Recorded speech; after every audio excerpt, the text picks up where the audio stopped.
Playing the Radical Latino Show.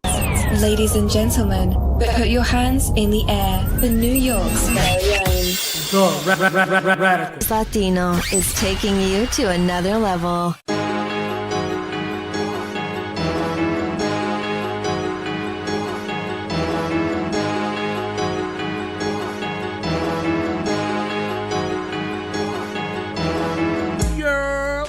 Welcome to another episode of the Radical Latino Show, guys. It's your host, the Radical Latino. What is poppin', my people?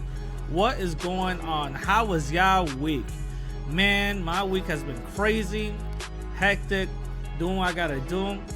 And I give you guys another episode today. So let me just tell you guys a little bit what's going on, the things that I'm planning before I get into the discussion that you guys are about to hear.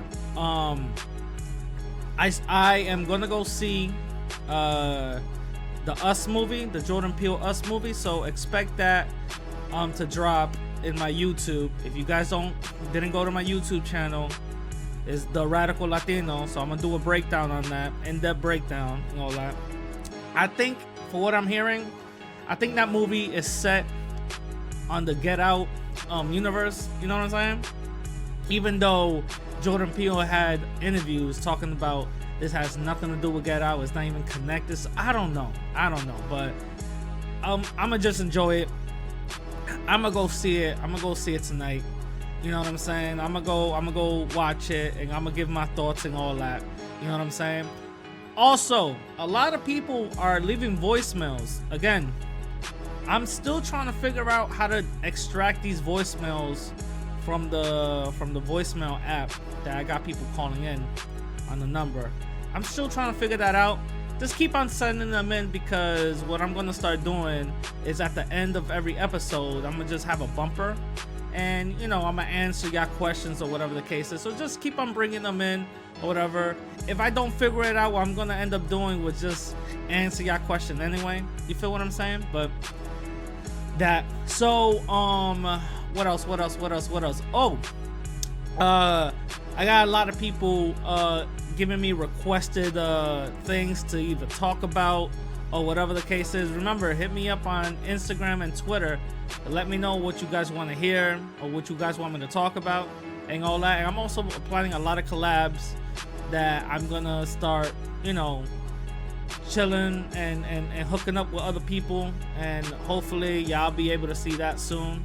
You know what I'm saying? I got some interviews lined up, and somebody got some interviews lined up for me. So yeah, look at me. Hey, shout out to me. You know what I'm saying? So before we get into the discussion, I want to give you guys a little background. Keem123, he is a YouTuber, very controversial. He has a YouTube channel where he basically discusses a lot of, political things, a lot of personal things. And he likes to give his hot takes and his raw takes. He doesn't hold back. Something I like, you know what I'm saying? Something I always like about a certain individual that doesn't hold back. They are not unfiltered, say how it is, say how they mean it. You know what I'm saying? If you don't understand it, they'll even break it down and all that other stuff. So that's the type of conversations I like. You know what I'm saying? I'm gonna give you guys a little background on this. I didn't know who Keem was whatsoever. Somebody just sent me a video of him talking about, I believe, Tariq Nasheed or whatever the case was, and I hold Tariq in high regard, you know what I mean? I look up to him and all that. I respect him as an individual and his views and his thoughts and all that. A lot of things I don't agree about Tariq about, but it is what it is. So I heard it, and then I saw that he actually did a couple of videos with somebody I interviewed who I'm really cool with, Bern Martinez. Like, me and her, we text, we call each other here and there and all that, you know what I'm saying? So I'm like, oh, yo, my dude's really hating on Bern like that? Like, come on. So I really got really interested in stuff. And then in one of his videos, he said, if you guys disagree with what I'm saying, call up. So I'm gonna be completely honest. I was gonna call up on some debate shit, like, yo, like, fuck that, let's go.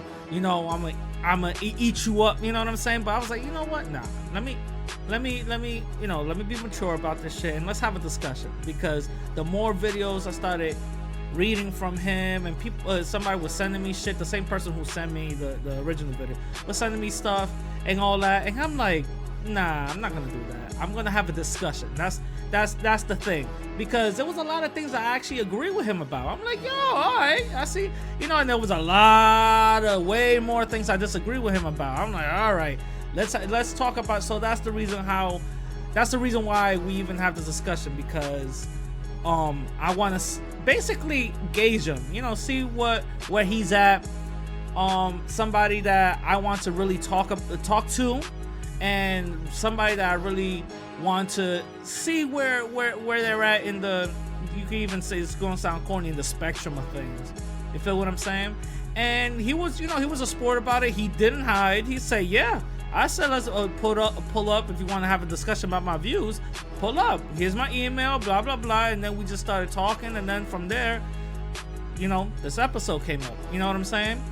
So this is the discussion, the talk with me and Keem 123. Hope you guys enjoy it. Now I have a very special guest. He is on YouTube. He's small but gets a lot of views. He talks about a lot of controversial topics, and his takes could be a little hot. Like to welcome you, Keem123. What's going on, man? Pleasure to be here. All right, cool. A lot of energy. So just tell us a little bit about yourself, man. Well, there's not much, nothing much I can say. I'm just glad to be here. That's all I can say so far. I mean, I can tell more in the conversation. All right, cool. As we go along. All right, cool. So before we get into the discussion, what made you start YouTube? Well, I started YouTube because the main thing, my issue was a lot of stuff being said about topics, conversations coming from the United States, particularly things regarding with Latin American countries. Uh-huh. And I noticed there was a lot of things, a lot of misinformation, a lot of stuff. And that's when I said, you know what, maybe maybe I should have a certain take on this, because there's a lot of misleading stuff, even to this day. That's been going on for quite a while. So that's why I said, you know what, I'm going to give someone has to kind of break the ice here. So I started my YouTube video on that stuff. So as that was a journey ago. It's still here. And, I'm glad to still be on this sector though. Gotcha. Is this your first YouTube channel or No. This is not my first. This is, I even lost count. This is probably my 8th account. Jesus Christ. So when did you start YouTube? 6 years ago, 8 years ago? No, I started around towards the end of 13 to 14. I started 14. Yeah, so Jesus. You add numbers 5 years. So people just kept... So 5, 6 years, yeah, pretty so much. So people kept just reporting you and taking it down? Yeah. Jesus Christ. I have gotten death threats. People have accused me of so many things, cloning accounts, what was it, cyberbullying. I got someone fired, unfortunately. People have gone YouTube and they notified me. They tried to cancel me a couple of times. They tried to use all sorts of stuff. Yeah, I mean, there's a lot of things they've done just to. Gotcha. And you always kept the Keem123 insignia. That was always the username, or? No, I had different types of names. Okay. So why? Actually, the Keem, my original is the very original one that I had was called Chemistry. Okay. Because what people don't know was that during that time, I actually was majoring in engineering, bioengineering. Oh So I shit, was you're at making meth, university. bro? Oh shit, you out here making meth, my dude? No. I was actually. People don't know this, but I was actually attending at the time at the university that I was. It was actually, if you go online, it's actually one of the top 20 in the entire nation for undergrad for engineering programs. So I was like, up there. I dropped out after 1 year because my dad was very sick, Oh, I'm sorry to and hear then that. that's what happened. So that kind of derailed my career, unfortunately, and that led to me kind of like getting to like construction and everything because Gotcha. that's yeah. Gotcha. And where did so that's where the name chemistry came from, and That's my favorite shorten subject, it. chemistry, yeah. You shorten it to Cam. Okay, that's cool. Are you? Because I hear an accent. Are you Latino? What is your ethnicity? I would probably I don't like the term like I don't like the ethnical term, Okay. but I guess you can say Mexican just to make it more easier for people. Okay, You can say you're just yeah, Mexican. Mexican. That's it, just Mexican. Yeah, just Okay. to make things more simple, I just say Mexican. Okay, cool. And you were born in the United States? No, Oh, you weren't. no. Where were you? If you don't mind me asking, where were you born? I was born in a state called Jalisco. Oh, that's in Mexico. Yes, there's a state. It's located in the central. I would say the central part of Mexico. I know they'll say the north, but it's pretty much in the central Gotcha. part. So yeah. Gotcha. And do you remember your early years in Mexico, and you just came here? Or? Yeah, well, to be honest with you, this is the part that no one's going to talk about. But I had I came here when I was actually very, very young, so I actually gained my citizenship at a very, very young age, around 2 or 3. And that's why later on I went to American schools. So because people don't realize this, but in a lot of these Latin American countries, there are American schools. So you got kids growing up in these American schools, hear American English, Yeah. so stuff like that. So it's not that obviously Americans don't know that. Yeah. The term American is a little bit misused here, but like in Mexico, there are different types of school, and there's American schools, there's German schools, there's all types of schools in Mexico, and also abroad, rest parts of Latin American countries. Gotcha. So that's pretty much it. Gotcha. So now I'm gonna just ask it once. I'm not gonna ask it again. This is just for entertainment purposes only. When me doing some research on you, I saw a lot of exposing videos, and some of it I was like, what the hell, you just wasting your time. Other of it I was like, I don't see the connection. But by any chance, did you ever write fan fiction for Kim Possible? I don't know where to begin with that. First of all, I'm not a big English writing guy. Okay. I don't know. I'm not I'm not the best writer in the world, but if you tell me to do an equation, or algorithm, I can do that in a heartbeat. But I'm sorry. Yeah. That's a definitely a no. So you're a numbers guy. Is that what it is? You're a numbers guy. I'm good at math. I'm not good got with. Because they try to connect you with some guy. He has an anime Avi or whatever the case. They try to connect. You know what it is? You know what it is? There's a YouTuber that follows me. Her name is Penny Proud, and Okay. she's actually a female. They actually accused me of being her, and so I told people that no, that's actually a real person. Oh, okay. She's a nice lady, by the way. She's not a bad person, but there are a few. They think it's me, and therefore they think they putting the dot together. Oh, got it. It's just another way for them just to try to smear me. To mess with you and stuff, right? All right, cool. And just real quick, before we get into the discussion, are you a leftist, rightist? Are you more on the lefts? Are you more on the right? Democrat, Republican? I honestly, how should I say this? I say I mention my videos. I always say I'm a conservative, but the thing is, what I try to tell people is that I'm not. I don't follow American conservatism because to me, it's not really conservatism at all. I don't like it's. I don't honestly.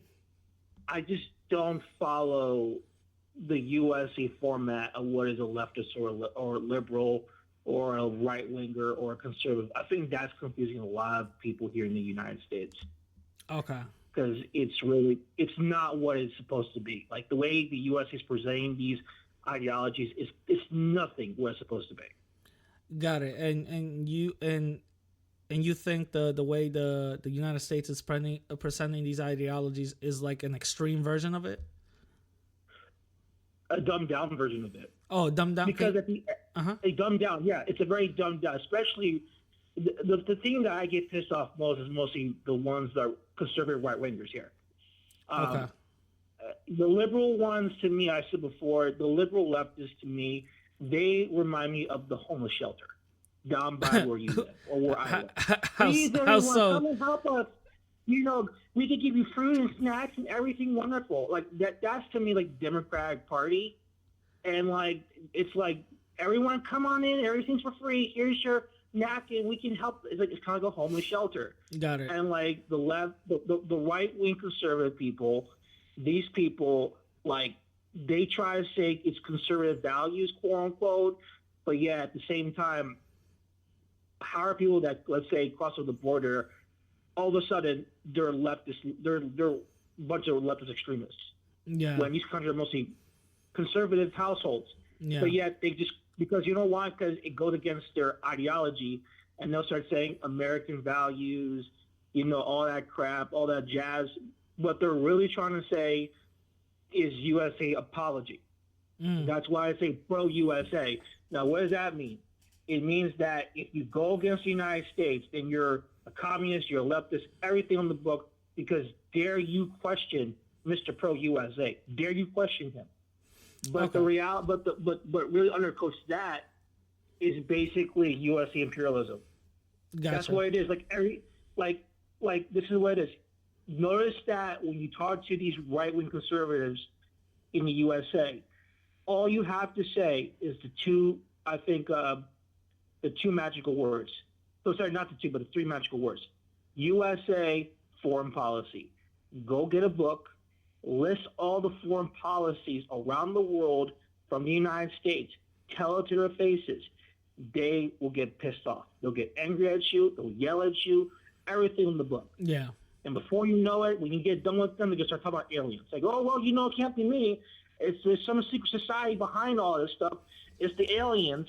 They're the ones behind all this stuff. But then they turn around and say, well, that's how fucked up that country is. That's their fault. Yeah. You know, I mean, yeah, it's kind of like that. Got it. And the thing is, I have interact, and still interact with, you know, most of those what you call right-wing conservative Americans, and whenever I like to just stay on facts, and whenever I do talk to them or whatever the case is, they just come off, you know, for the most part, they always come off with some weird cockamamie way of explaining, trying to disprove you or whatever the case is, which, you know, makes no sense whatsoever, but it, you know, it is what it is.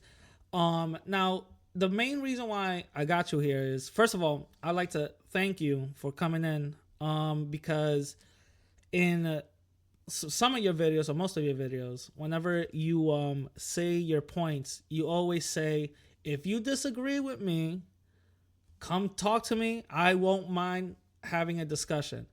And first of all, I want to thank you again, because you have proven that you don't mind having a discussion about any topic that you discuss. The main reason why I got you here is because on some of your videos, when you do talk about Latin people, and you always say, oh, you're always saying that you're Dominican, you're Mexican, or whatever. You were born here. You're an American.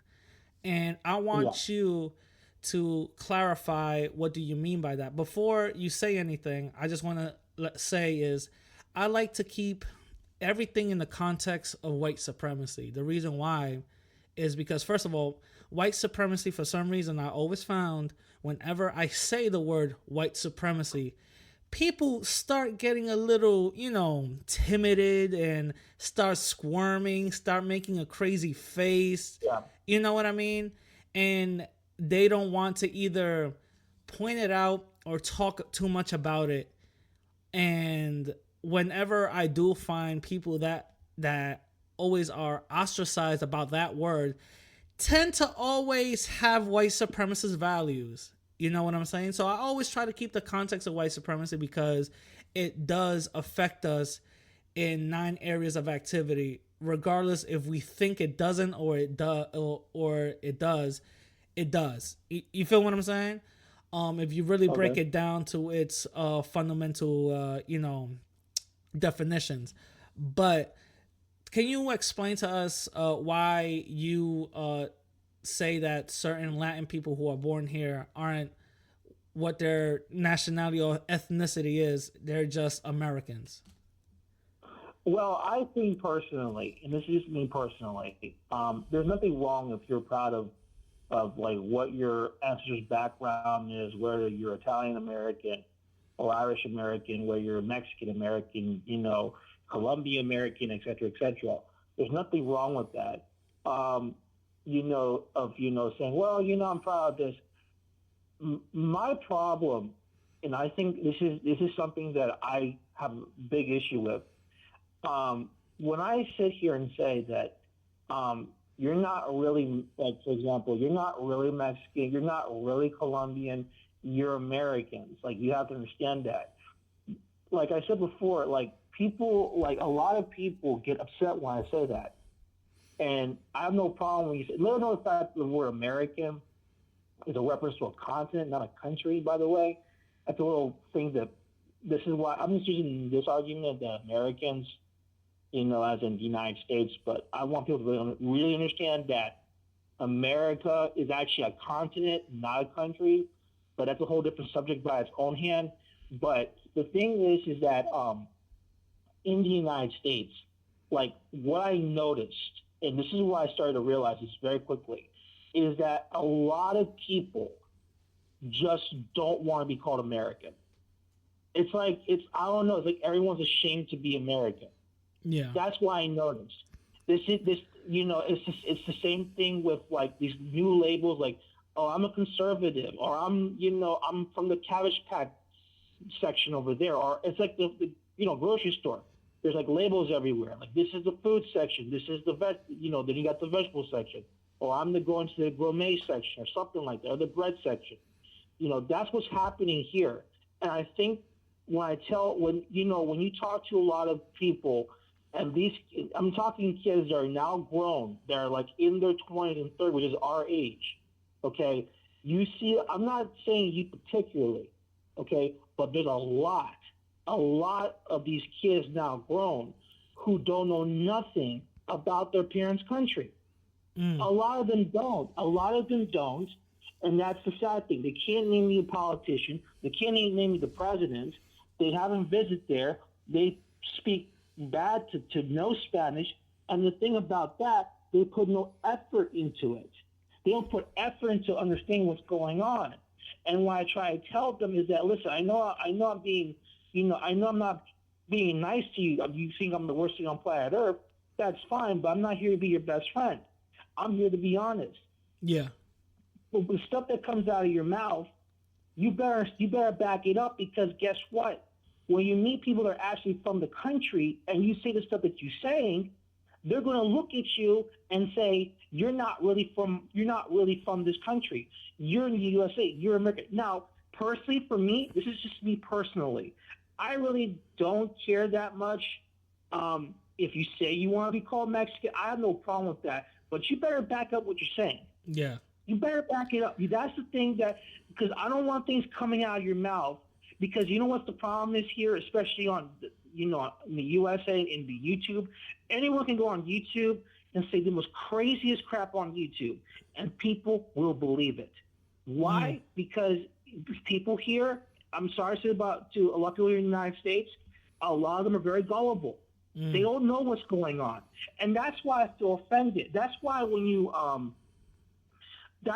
I tell people about what's going on, let's say, for example, where your side of the family is from Dominican Republic, or where my family side is from Mexico. There's people here on YouTube that say the most craziest crap about their country or the parents' country, and half of it's completely false.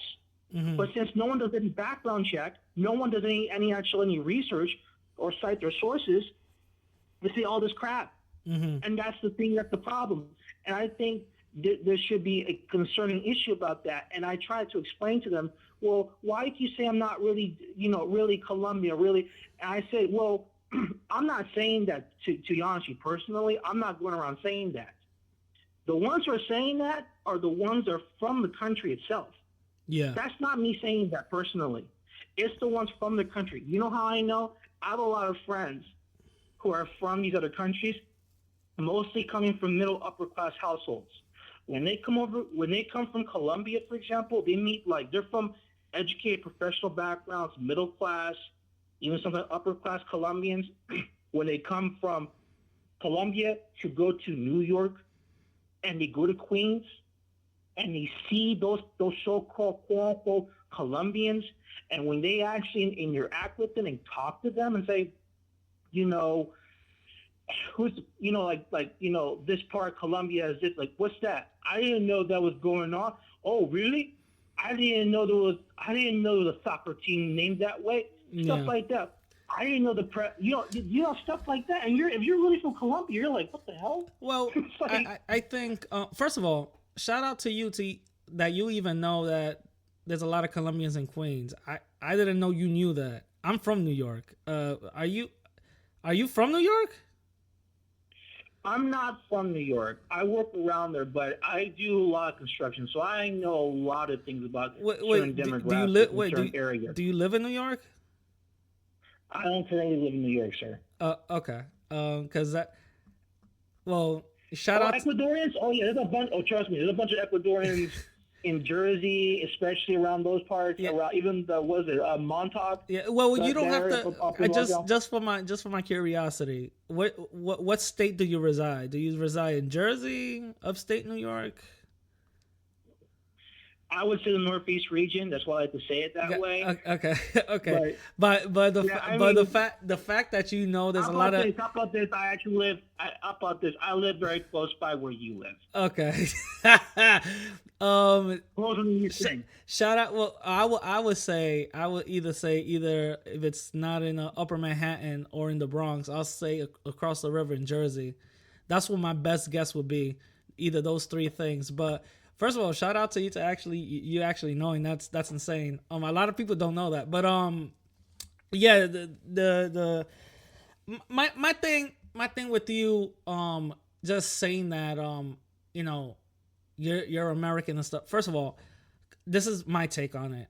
America isn't that old. It's only 200 and someone years old. So genetically speaking, if somebody born here is referring to where their parents are from, is because that's what they're culturally growing up with, regardless if they're in America, regardless if they were born in Florida or whatever the case is. Culturally, they're being brought up in that culture that their parents are bringing from their country. The fact that just because they don't know a president or the soccer team or Julio down the block that sells coconuts doesn't make them less than what they're referring to. Yes, there probably are going to be some differences, but genetically they still share the same blood. You know what I'm saying? So that's the issue when you were saying those type of things where I'm like, I disagree.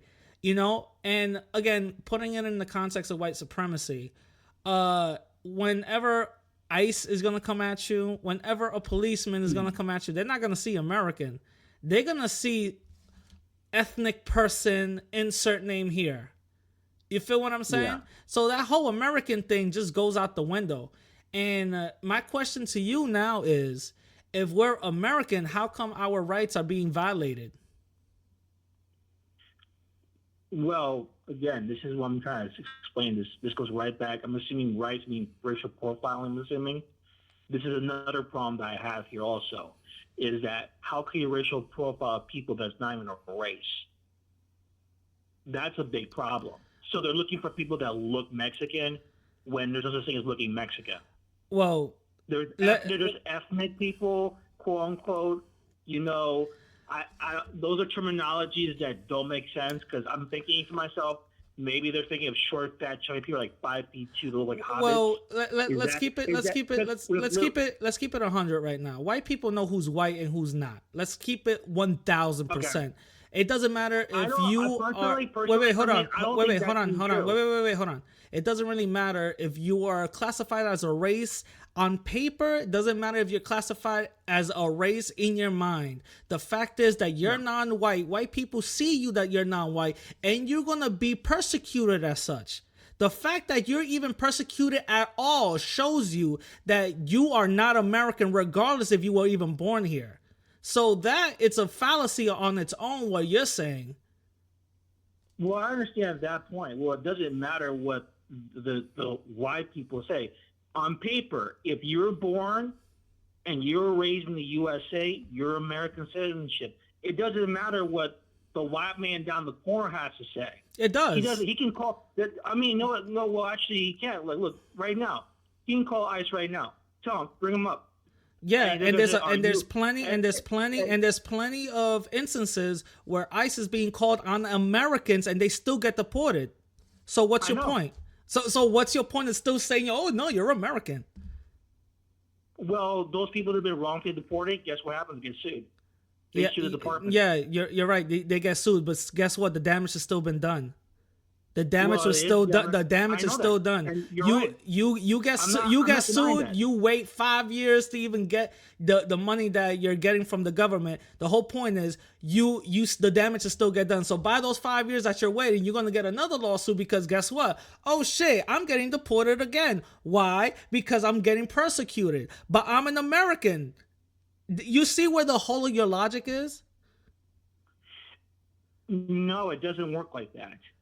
It does. The thing you got to understand is we live in a system of white supremacy. The system created the USA. So when you're saying that I'm American, you see where I'm going at? If you're just saying you're American, America was based and created on the foundation of racism. So by just saying that fact that I'm American is basically just stating that, okay, I'm not genetically what I am. You feel? Saying that. No, I'm not saying that you're saying that. I'm not saying that you're saying that. That's what I'm saying when people do say that, those type of things. You feel where I'm coming from? So that's why I disagree with you with that. Okay, here's give me some time. I want to say this. Okay. Here's the thing about that. Okay, listen. It really doesn't matter if the white guy next door think what he thinks of you.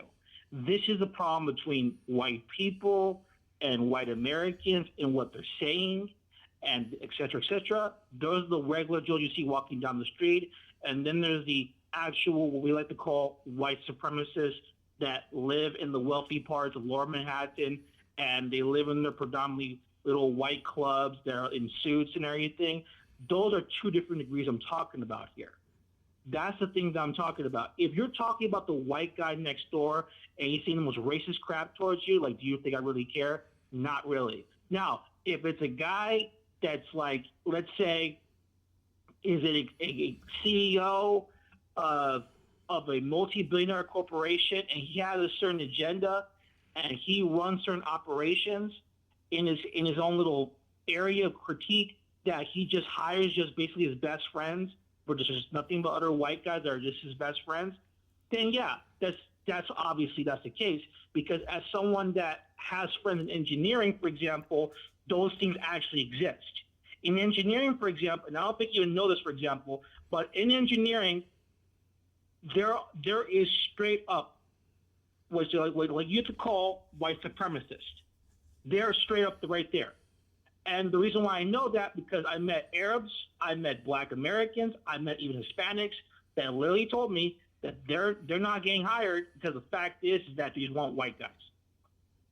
That's what they want. White males, not females, white males. And they don't like the fact that there are a bunch of Asians going to grad school and these like, et cetera, in these programs. They don't like that. They want just to keep it just white guys. That's understandable. Wait, hold on. That's understandable. I'm saying as an example. So I understand that aspect. But what I am telling you is this. You obviously were born and raised in the United States, okay? Mm-hmm.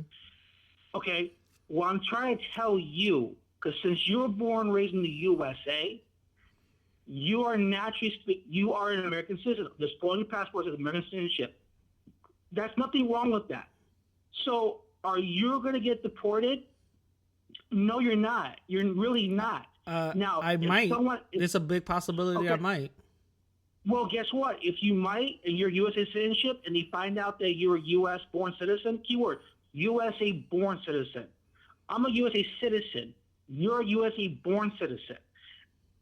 If anyone's going to get deported, it's going to be me, not you. You're born here. But you have to understand that. I'm a USA citizen. You're being intellectually dishonest right now. There's multiple cases. What? You even stated this in some of your videos. There's multiple cases of American-born citizens getting deported literally almost every day. Their rights are being violated left and right, left and right, left and right, left and wait, hold on, left and right, left and right, left and right. They come back and they sue. Yeah, but the damage is still being done. The damage is still being done, and the fact is that there's even some American-born citizens that got deported and died while trying to come back. So who's gonna sue who? The families just gonna sue and stuff like that? That's right there. That's white supremacy acting out. Again, I'm not denying those things don't happen, but like what I'm saying again is that whether you like it or not, those things happen, but that's actually a small percentage, a very small percentage. You have to understand that. The fact that it happens blows a hole in your logic. It's not blow a hole to logic. Yeah, it does. Because you know what? You know what happens? I'll tell you what happens. Let's say I committed crime. And you committed crime, the same crime. Guess who gets deported? That's a fallacy. That's a fallacy. Guess what? If me and you are in the car together, rolling around at night, and ICE just pulls up right next to us, guess who's being deported? Both of us. So it doesn't really matter who's going to commit a crime and all this other stuff. You feel what I'm saying? Where are we getting deported to? How about that? What? We're gonna get deported. The same place that all these U.S. born citizens who are not from Mexico being deported. Mexico. Okay, what are they doing in Mexico? I mean, what are they doing in Mexico? That's a non-answer. I don't know what that means. Okay, have you been to Mexico? No, I've never been to Mexico. What does that have to do with them being deported? Period. Okay, have you seen what's going on in Mexico? Can you enlighten us? What's going on in Mexico? Okay, here's the problem with this. Okay, this is the part that I can see where you can cut off little things. In Mexico, okay, they have received people that have been deported wrongly. I mean, USA-born, keyword, USA-born citizens that were born and raised here, they were wrongly picked up. The police departments over there, they notify the police county over there. And the thing is, they tell them, listen, this guy's a USA citizen. He's USA-born citizen. Here's the problem. He's reporting that you are taking him legally wrong. So what happens is that's what happens. Then after that process, they go to a lawyer. And the reason why I know this is because it happened to one of my friends. Okay. And that's why I'm telling you these things do happen. Okay. I'm not gonna sit here and say that. Okay. How many times have it happened to your friend? Only once. Once. What if it happened to him 4 or 5 times? 4 or 5 times? Yeah. What if it would have happened 4 or 5 times? Because there's cases that actually happen like that. There are cases like that. I would Yeah. like to see the sources of them.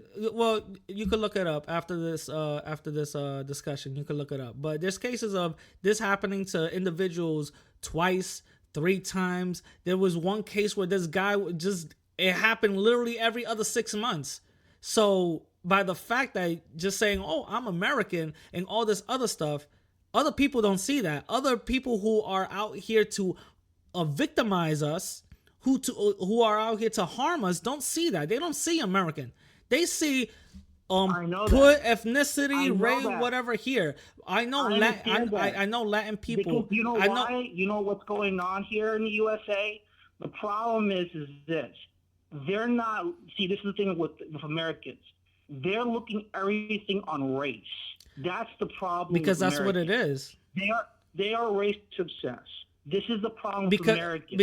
Kim, They don't- Kim, hold on. Let me just ask a one question, and this will validate everything, so we won't have to go back and forth. Do you believe in white supremacy? Yeah. You believe it exists. Yes, it does. So why are you questioning it? I'm not questioning it. I just don't like the way the Americans are handling it. Handling it, I'm calling it out, and you're saying that that's not the case. No. Handling. There's a difference between calling out and handling it. Like Okay. if I call out there's a mouse right there, you're calling out there's a mouse. Okay, how are we gonna handle that? How are we gonna handle the mouse? Gotcha. So how are Americans handling it? And the handling the mouse. Very poorly. Very poorly. Very poorly. Okay, so what is your solution? How should we handle that mouse that represents white supremacy? Not solution, resolution. I'm sorry, Well, what? the solution will be pick up resolution, not solution. Well, quote unquote, let's do with the mouse effect. Let's say trap a mouse and get rid of the mouse, get out of the house. What's going to come back? That's the thing. The question is with this: how are we going to not let what's ready come out? Well, this is very simple. This is why I try to tell people all the time: own your own shit. You have to own things, or else if you don't own things, you don't own or invest in something that you can control, then they can't tell you what to do. Dude, If that makes no goddamn sense. I'm sorry. That makes no. The KKK owns their racism. They still exist. That doesn't make no sense. Own your shit. What does that Yes, even it does. mean? What I mean by owning stuff, say owning property. Okay, for example, let's say you own. Okay. Owning a property, owning a company, owning stuff. You can control your destiny once you own something. That's what I'm trying to. You can move it around. You can sell it. You can buy it. You can invest it. You can control and dictate. Whereas if you work under a company, yeah, they tell you what to do most of the time. That's partially true, bro. There's plenty of instances where black people own stuff and you see undercover cops raiding the place because they found cocaine, and they end up labeling that whole business as a cocaine front. They owned it, and those businesses could get taken away. There's other instances of Tulsa, Oklahoma, where it was actually the Black Wall Street. It ended up getting bombed and decimated. Owning your own That was stuff. 19 what? It doesn't matter what time it is. It still even happens today. The fact is that you can own your own stuff, which is actually a good thing. But just owning it, it's not the end-all, be-all solution. You feel what I'm saying? It's not the be-all and the solution. No, I'm not saying. I didn't say that's. I didn't say that's what you said. But there's again with that solution, there's a hole in it. You know what I'm saying? If not saying, okay, I own it. I own something, but I'm not tackling white supremacy head on. That's gonna be the mouse is still there. I own something. The mouse is still messing up what I own. How does that help? How does that help? Okay, first of all, you said head on. How did that strategy work? The last 85. How about this last 20 years? How did that work? It didn't work well. That's what I'm saying. The way Americans are tackling quote unquote white supremacy, they've done a horrible job. Wait, you think Americans are trying to get rid of white supremacy? The ones that are trying to address it, they're doing a horrible job. And who are the ones that are trying to address it? Because I don't see nobody trying to address it. No. The ones that are trying to address it, they're doing a horrible job. Like who? Anyone that's against quote unquote white supremacy and the way they're dealing with it, they're doing a horrible job. Who are the ones that's trying to deal with it? Because I have not seen no one trying to deal with it. Like I said before, anyone that calls out, like for example, you and the way you guys address it, you've done a horrible job. Oh, And this is coming from someone that sees from the outside looking in. okay. So Because the way okay, so you pointed me as an example. How have I been doing a horrible job? Give me an example. for you, Yeah, like how am I doing a horrible job in calling out or dealing with white supremacy head on? okay, you see a mouse. Okay. What do you do to the mouse? What do I do with the mouse as the representative of white supremacy? What you do with the mouse? As the representative of white supremacy in this situation? Yes. What do I do with the mouse? Simple.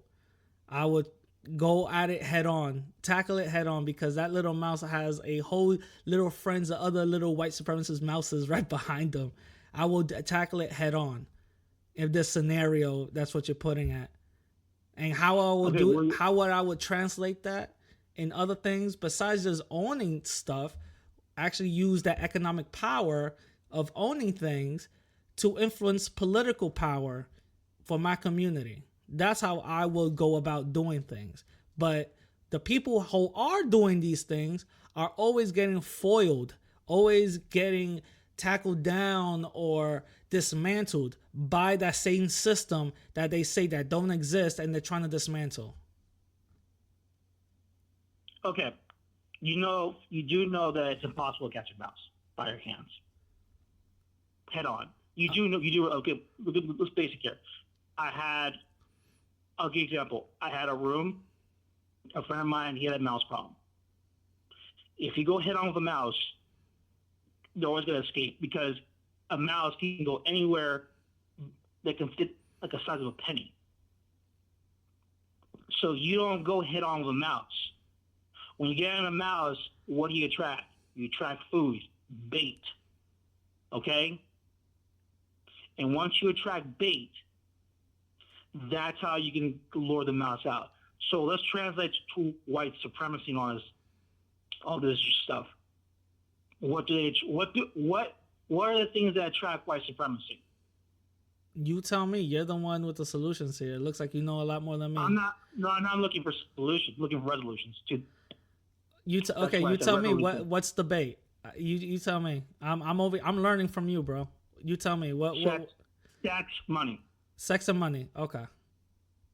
If you know what their appetite is for sex, and you know what they want in money, they'll come out. They'll come out. You know how I know? You know how I know that? How? Because for me, as a guy, the contractor, I met people who, what you like to call white supremacists, that have companies and everything.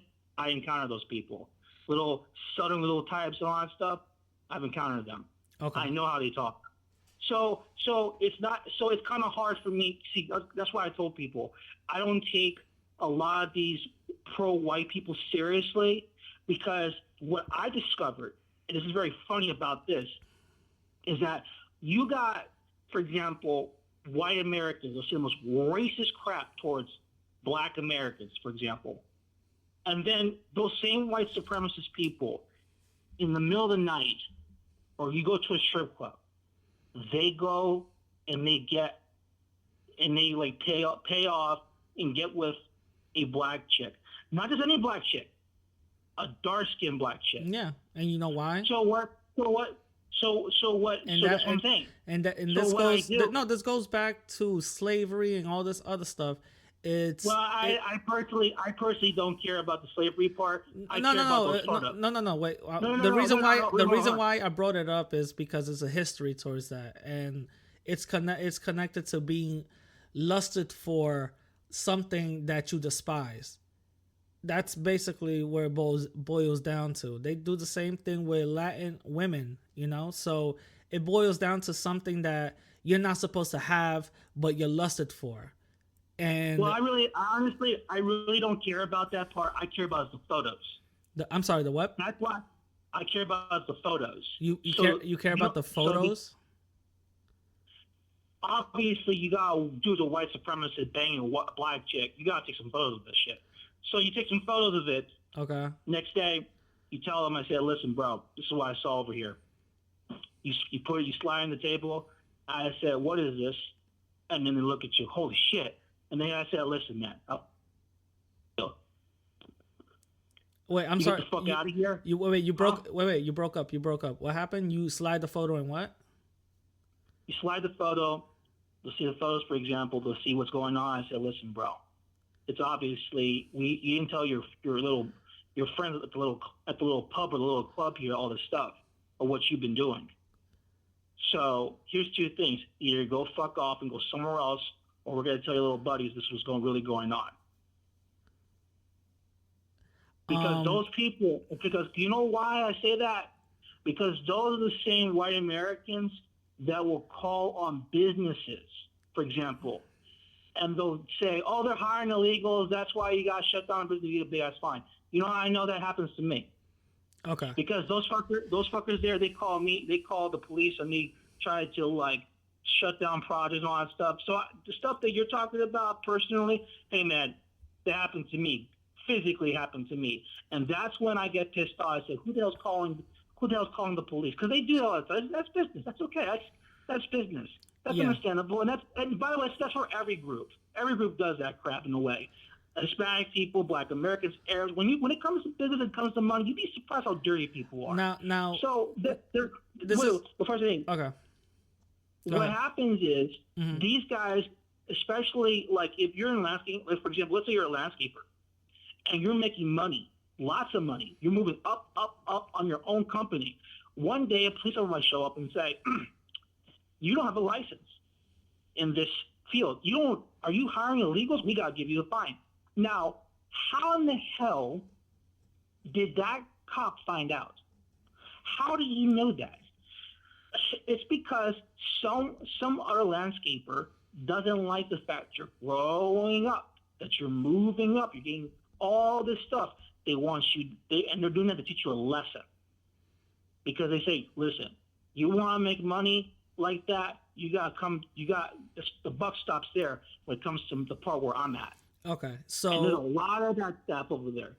Okay, so your thing is, first of all, you gave me some Wolf of Wall Street pictures with black girls. I'll tell you a little bit that, to tell you the truth, that's not gonna work at all, because white supremacists have been having sex with black women literally left and right. That's why you had the mulatto class and all these other people. You know what I'm saying? That makes no sense whatsoever. I don't think I don't think there's such a bait type of thing.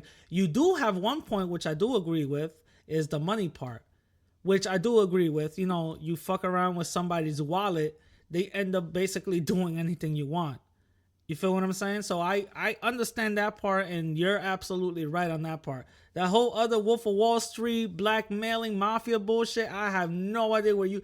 That's some movie shit, but I see where you were. I see where you were. That's not a movie crap. I see where you were going with, but everyone does that.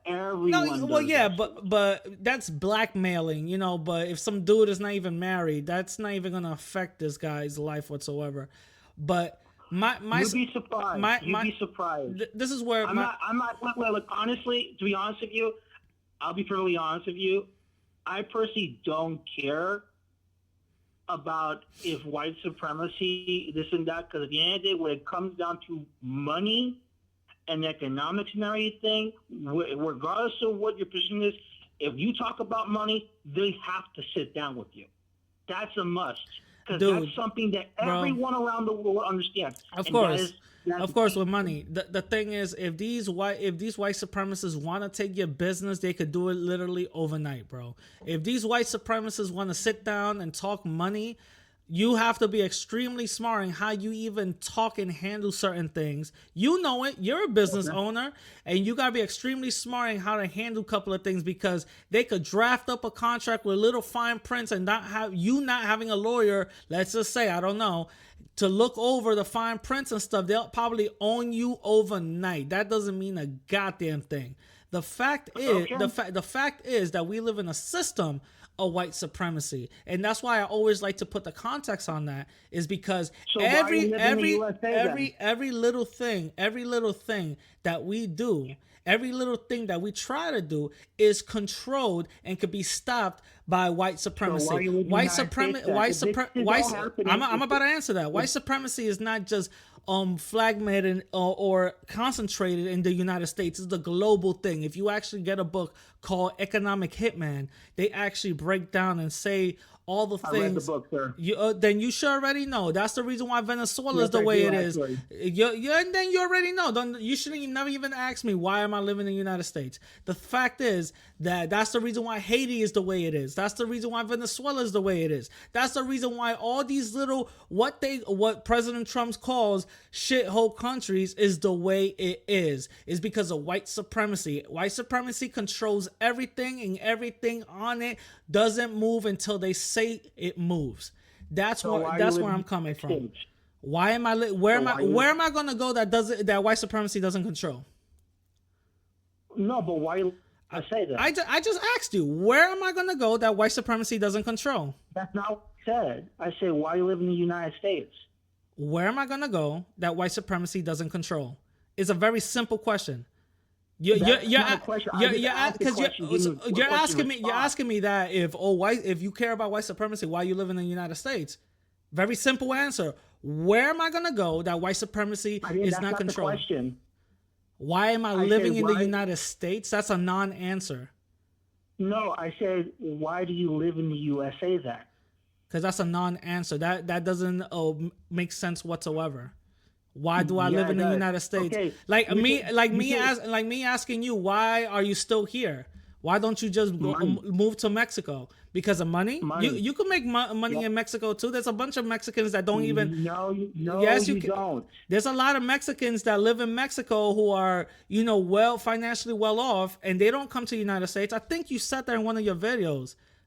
Yeah, The only because people that the migrate government- here, the only people that migrate here are the lower class, right? Yeah.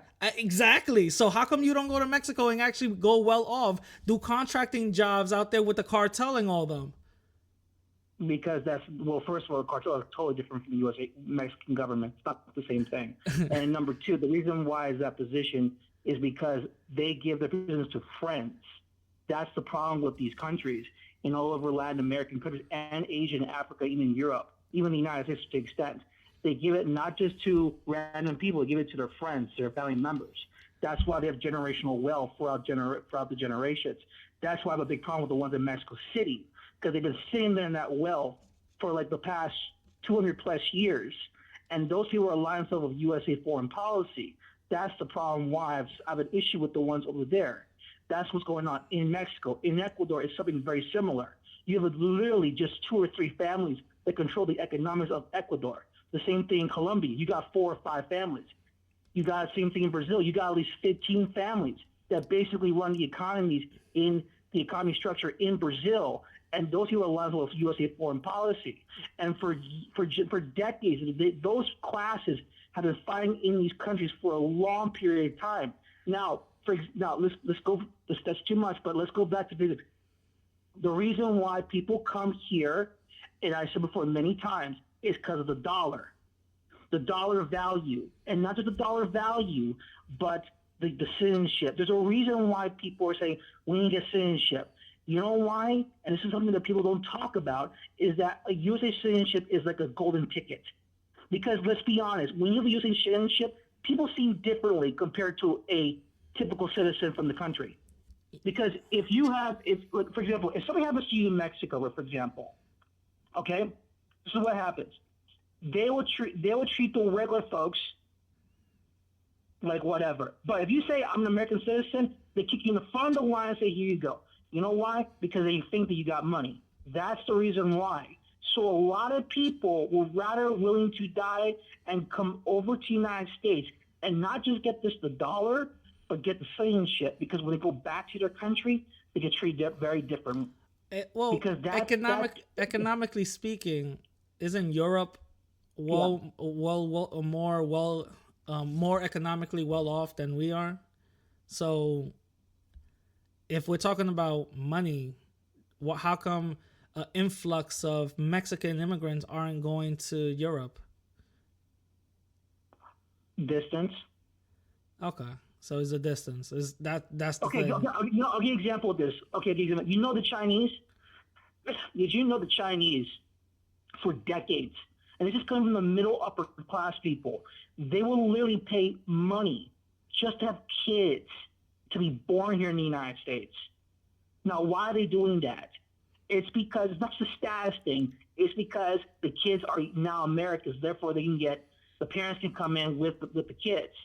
But why are they doing that? Because in their society, in China, for example, that over there you're just a regular person, but if you have a USA citizenship, you get treated differently. That's why all these people that like travel overseas and they brag about, they get all these little, I've been treated like a king like crap. Well, yeah, because you got the dollar and you got the citizenship. And when you like around, I think that's a poor example because I'm talking about China. China is extremely close to Europe, so why are they not doing it there?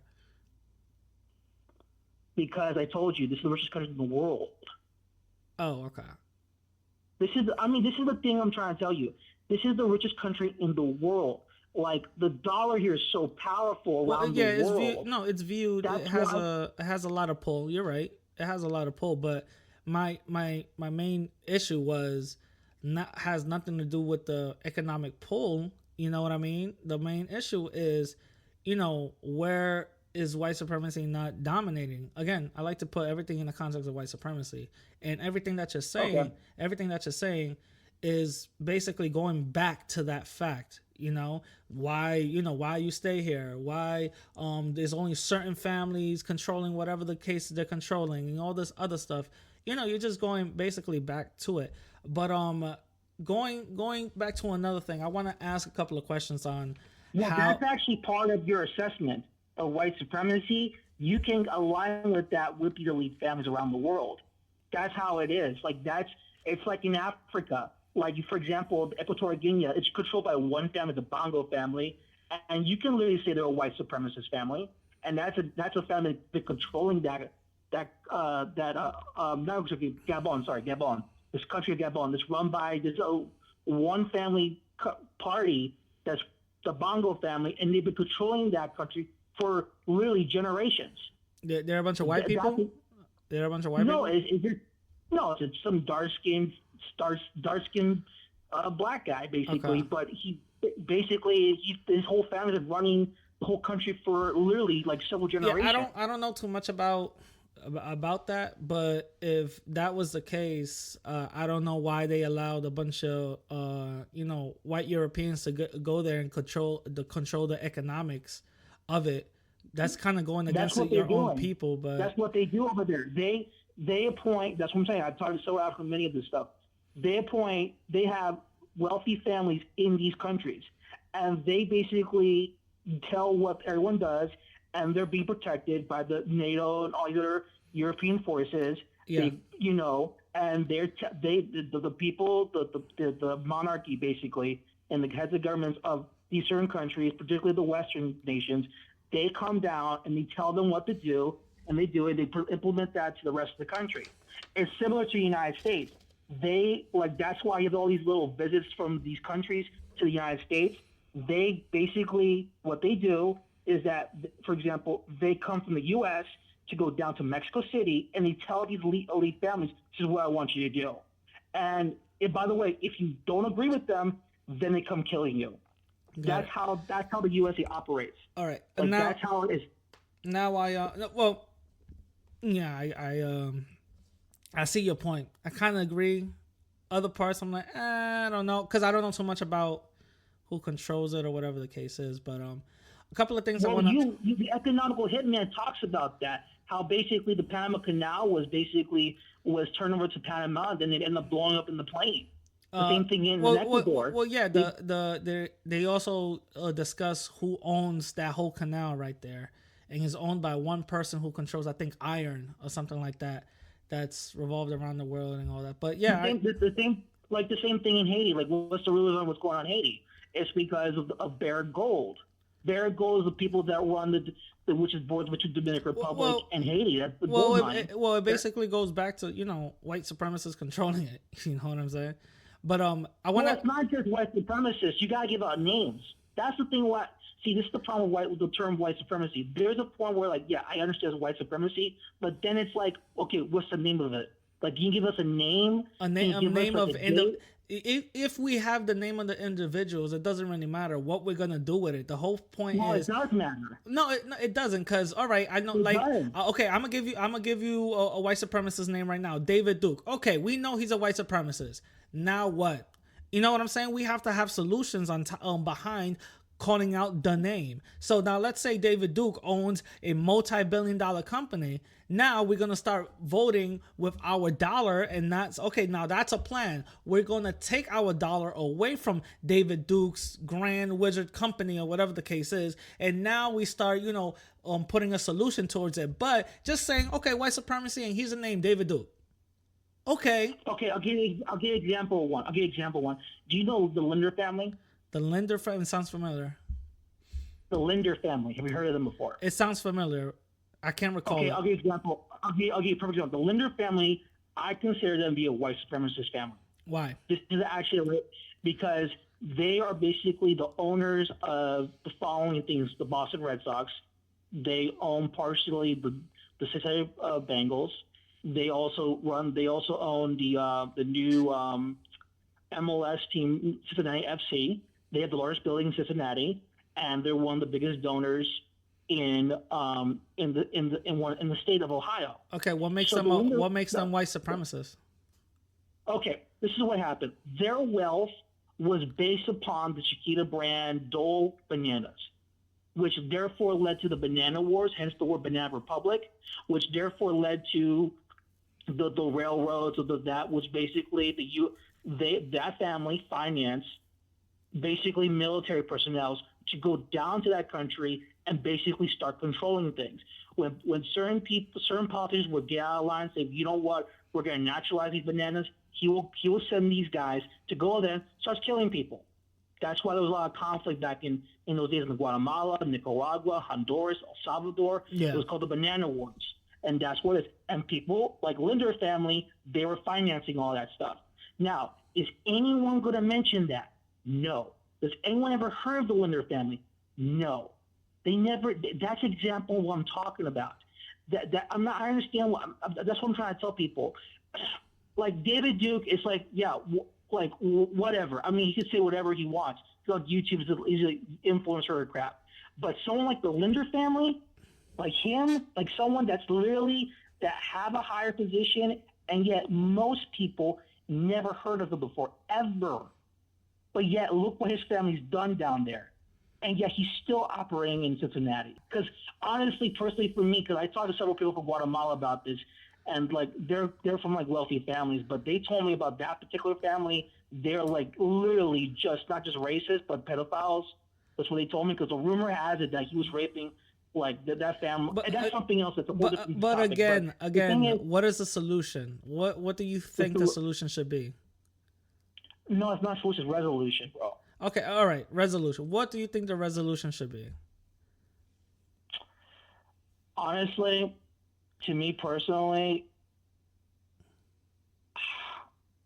I would try to get on tax evasions and try to do something on that. I have no idea because this guy's protected. Okay. Like families like that, like a billionaire family, they're protected. Okay. And that's the problem with them. All right. Because it's hard. This is Yeah. What? No. It's hard because it's hard if it's like a white guy next door. That's fine, but when it's a guy of that class who's like come from a wealthy family, of course like that, they're gonna have. it's kind of difficult. There's different layers to how to even get to that person. I get it. It's like a boss battle. It's like different stages in a video game. I get it. Now what I want to do is I want to ask you a couple of things that I found very interesting, just researching you and hearing you out and stuff like that. Whenever you talk about Black Americans, you always refer to BBC or African American males. Can you give a little bit of light on that? Well, I always joke around because they believe it's a penis. I call it the big black card. The big black. Oh, the big. Okay. Okay. If you know the credit card, the card, that's really what I really trying to say. Okay. But yeah, I mean, well, if you want me to give you a little story here, I had a guy. He was African American. He just hated my guts. And he would just talk about BBC. Cause I didn't know what that was. To be honest, with you. I thought you meant by the cable company. And like he was saying BBC this, and they want my BBC. I actually told him like, what is BBC? And then that's what he told me. I was like, oh, I didn't know that. And he said it was a porn thing, and I was like, okay, and like, why are you bragging about that? Well, because women want that. I'm like, okay, got it. There's okay. Now that I have some context, that I kind of know a little bit about it. So you're using basically that as a euphemism. Yeah, it's a joke. Gotcha. Okay. Now, you said in one of your videos, which is actually kind of interesting, you said African American communities, no one wants to live there. Can you shed a little bit more light on that? Well, I did say, no, I said the African American male and his communities. Okay. Can you shed more light on that? Like, what do you mean, like, they don't want to live in those communities? People don't want to live there. Well, you got to keep in contact between male and men. I think that's the thing about it.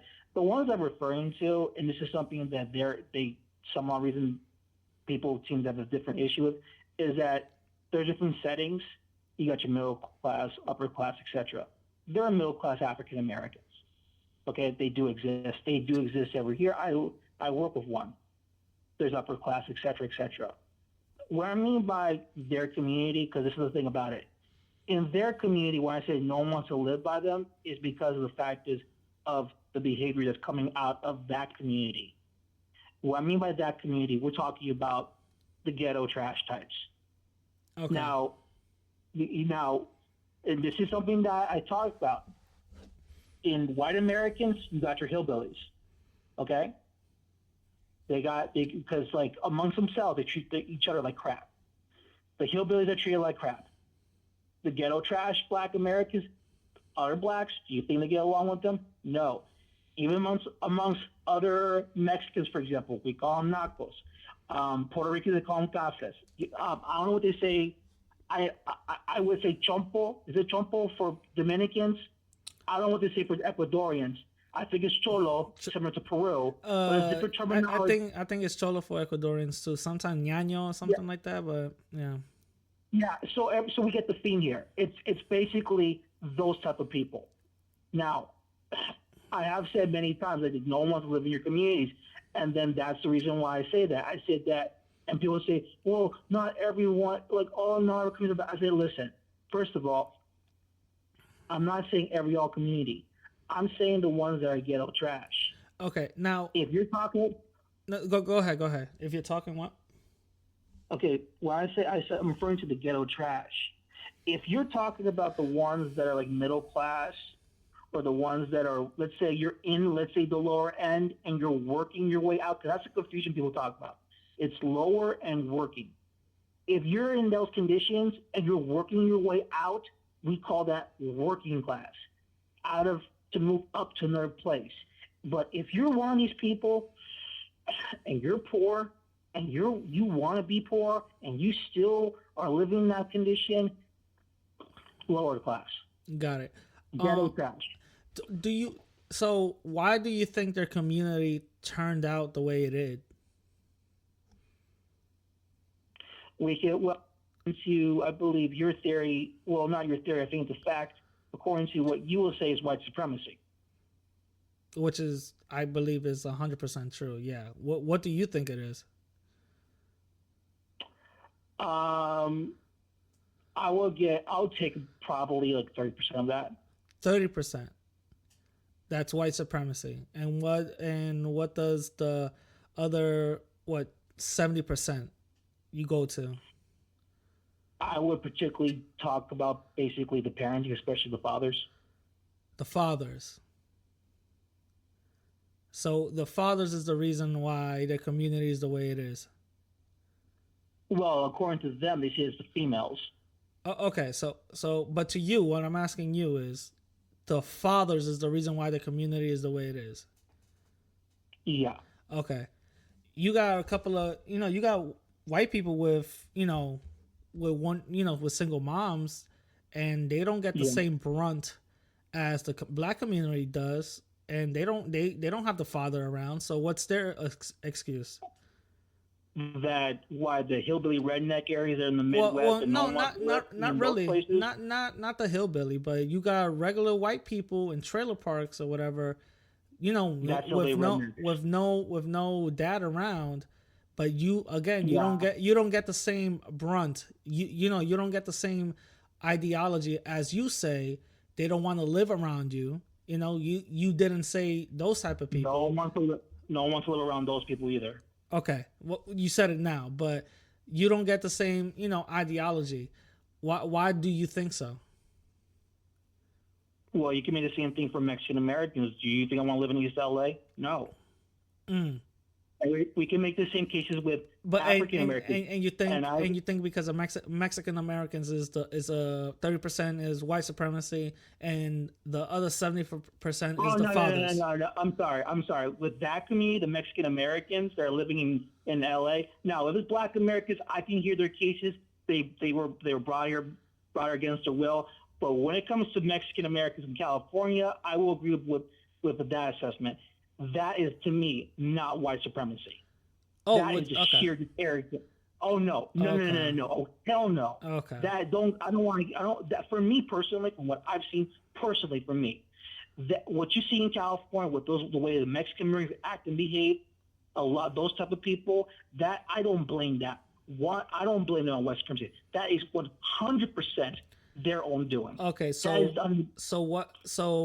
the fact that in, let's say, California, because you brought that as an example, the fact that it's being redlined, and they make some of these communities impoverished and economically depressed on purpose, it's still the Mexican people's fault. No, Mexican American people's fault. All right, it's still their fault. Yeah. Okay. Even though they have no control of the redlining whatsoever, that's a white supremacy thing that is controlled. It's still okay. Why? Okay. Sorry. Okay. I mean, if you talk about African, like I remember a story like African Americans, they got kicked out because they want to build highways into their communities. I actually will feel sympathy for that story, and even Redwood and stuff that happened in Tulsa. I can understand and respect those stories, but I'm personally talking about Mexican Americans, and particularly the ones that basically came after the 80s and 90s, because that's where the majority of immigration happened. Regarding to those people, I don't have no sympathy for what happened.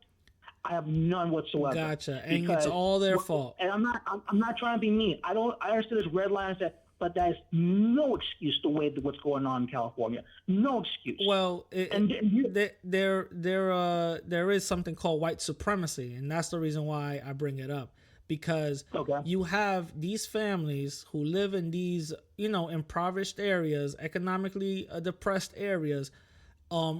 Regardless if you're Black or Mexican, the whole point is that they live there. They actually end up getting money, and they get the little 10% to actually move out of that area, and they don't get the homes that they want to get because they live in a so-called area, or their race or ethnicity of that community that they don't like them being part. I have a personal story where I have a friend of mine who actually wanted to go to Long Island and live there, and she was getting racially profiled. Literally every other retailer that she went to get her house that she wanted to.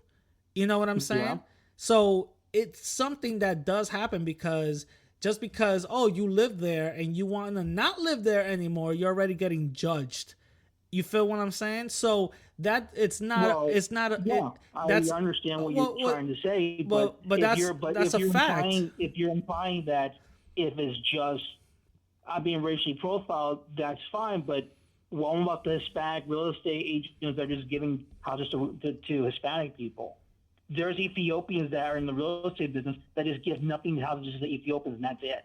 There's Jews that do the same thing. Well, shout out There's to gonna them, have to and shout out to them, and that's not something I'm against. The fact is, if you're a Hispanic realtor agent and you are giving a house to a couple that doesn't want to live there, and they have the economic qualities to actually get out of there and afford something that's not in the red line area, and you're still doing it on purpose, then you're doing the biddings of white supremacy.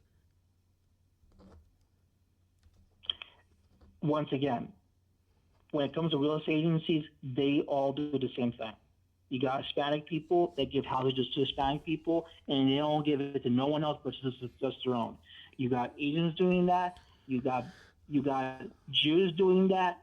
You got all ethnic groups, even Africans, Jamaicans. All these people are doing that. How do I know this? Because I have friends in the real estate industry, and they're in the business. They do that, and that's common. In Maryland, for example, Jesus, you got friends all over, bro. Shit, you gotta hook me up, man.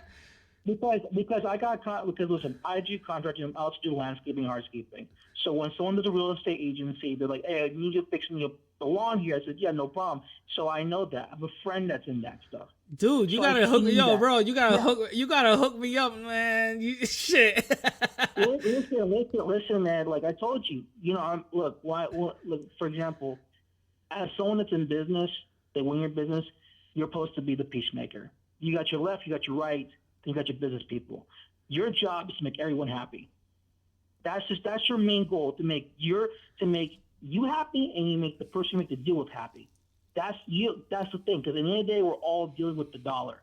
Gotcha. And that's what I'm saying. I'm not, personally for me, I don't agree the way they're doing it.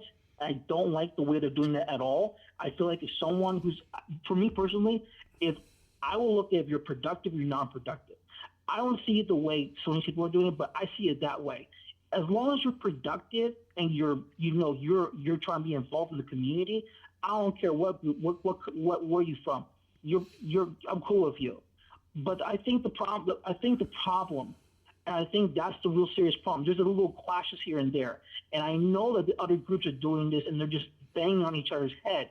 Because, for example, where I live currently, there's a Jewish community here, and there's a real estate agents here. There's Ethiopians, and that Ethiopian real estate agents and a couple others are giving houses to Ethiopians, and the Jews don't like that crap. They don't, and there's a clash, a little clash here and there with them. Okay. And that's unfortunately, but if I don't think you remember this, but in Maryland, a guy was Muslim. He was doing that. He was servicing Muslim families, and he had a little area in Maryland that was he's kind of put like an all Muslim community. Mm-hmm. But he got ratted on, he was called racist and all that crap, which is weird because everyone else does the same thing. Okay. I know that sounds, it's unfortunate, but that's just the reality, man. I mean, you can't change. Look, it's the United States. Everyone wants to be their own little bubble. They want to have their own section. They don't want to be united. They don't want to be all American. Everyone wants to be with their own clique. I mean, yeah. I wish everyone get along. I really do, but that's just the thing. All right. And and same thing with Black Americans. There's Black real estate agents that just do what I see. They just hire their own people. They only bring in Black residents, and that's it. No one else. I have no problem with that. Yeah, me either. I don't mind that whatsoever. If they want to build up their community up, I don't mind that whatsoever. Nope. Now I want to ask you a couple of other questions before we wrap up. We've been talking for like an hour now. What are your, first of all, racially, what do you classify yourself as? Oh God, this is a question that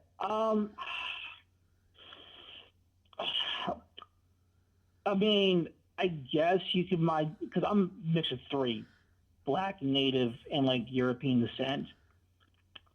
I think all Latin people are, so don't worry about it. No, I mean, So I don't know what to call myself. That's why I just go by nationality. Okay, but racially, what do you classify? You classify yourself as a native? You classify yourself as black, as white? Racially, what do you classify yourself as? Because I know Latin people is not a race. So what do you classify yourself as racially? I don't classify me as a race at all. Well, you say you're alien, bro? Come on. What do you what No, when yeah, pretty much, I guess. I mean, because like, first of all, when I you can't put say down I'm white. when you put I down can't say in I'm the black. in the census or whatever government issued paper and it says race, what do you put down? I leave it blank. You leave it blank. Okay. Like most people in Latin America does. I know they will sit there and say they're putting white. They want to be white. That's fine. Well, But that's where I'm telling you right now. that's where I'm going. That's where I'm going at. What are your thoughts on Latin people classifying themselves as white? Well, there are whites in our countries. Well, I'm not referring to the crazy light-skinned Spaniards who are white. I'm talking about the ones who are not white, even though they might have the same skin complexion, but genetically they're not. You know, I'm not talking about the white, super white, pale Spaniards that have been there for years and years and years and years, and they just say, "Oh, I'm Colombian," or whatever the case is. I'm, Brazilian. They're super white and they're genetically Spaniard. I'm not talking about them. I'm talking about the Latinos who actually are, mixed or whatever the case, or who are crazy melanated. What are your thoughts on those people classifying themselves as white? Okay. First of all, let's break it down just a little bit here. You do know Spanish is a nationality, right? You do know there's degrees of different looks. When it comes to Spain. Spanish is a language, but if I'm talking about Spaniard, that's a country. That's them. That's not a race. White is a race. I'm talking about American speaking, because we're in America. You know what I'm saying? So yeah, you're thinking of Anglo-British, pale-looking. I'm just talking about those melanoid people who are Latinos, who are ethnically speaking are Latino and phenotypically are not white, still classifying themselves as white. What are your thoughts on that? Okay, you say ethnically Latino? Yeah. Okay. Well, I'll be honest with you, man. To be honest, I don't even use the terms Hispanic or Latinos. Okay. When I speak on these issues, I'm gonna guess you're assuming the people that are in the middle of the pack. Basically, your mixed majority groups. Am I correct here? Yeah. That want to classify as white. Okay. Personally, to me, I personally do not care if they want to do that. That's their choice. I don't care personally. But that's not the vast majority of people putting. They're leaving it blank. If you talk to people the vast majority of them are leaving it blank. They're not putting it white. And what I think personally what's happening, I've seen this before, is that when you leave it blank, they put white. Putting it white. Yeah. Someone's putting it white. Because you know why I know that? Because it happened to me one time. And it happened to me too. Yeah. Yeah, so I feel like there's somebody putting that. And that's why there's a misconception that someone says, well, they want to be white so bad, this and that. And I'm thinking, well, not necessarily. And, like, the thing is that, again, like, I personally believe that the vast majority of the people that are from Latin American countries, we leave it blank. Well, I know that because listen, it happened to me too. It's a popular, thing that it is being done in hospitals and jobs and stuff where when you apply, especially when it comes to a Latin individual and they leave it blank, you automatically put white because, they want to boost up the white number. That goes to a whole other thing. I'm not even going to get into it right now. But I'm talking about the individuals, the Latin individuals who actually tell you flat out, I'm not black, I'm white. That's what I want your thoughts on. Like, if you even have any thoughts on it. People will sit there and say it's just self-hatred and all that stuff. Personally, to me, I honestly don't care. Because what matters to me is if you're a good person or a bad person. If he wants to be blue, let him be blue. If he wants to be white, let him be white. If he's proud of his fourth generation Italian bloodline, then I guess it's okay because at the end of the day, I really don't care because the thing is this: the bottom line is no one cares because look when you see you walking around and you're like dark as night and you say you're white, it doesn't matter what you say. My eyes are saying something else. Got it. And that's the problem when you classify like what you call Latin or Latino and Hispanic. This is where I have an issue with this. I don't use these words because in our countries we don't say Hispanic, Latino, or Latin or anything. That's usually in the USA. And what's happening here in the United States is that they're misusing the word and terminology here in the United States. No, of course. You're right. You're right. As an ethnic term, they're using it as a culture, like Latino culture and Hispanic culture, which I don't know what that is. No, it's a made up term. You're absolutely right. Mm-hmm. It's confusing people. Now, this goes right back to white supremacist crap. You got white people, white Americans, asking, well, we want Western white people who are Western. I said, what about Latin America? Well, that's not part of the West. I said, so what about Argentina then? It's mostly European descent, more European than you guys will ever be. They're Catholic, mostly it's a Christian nation. How come they're not part of the West, but you're part of the West?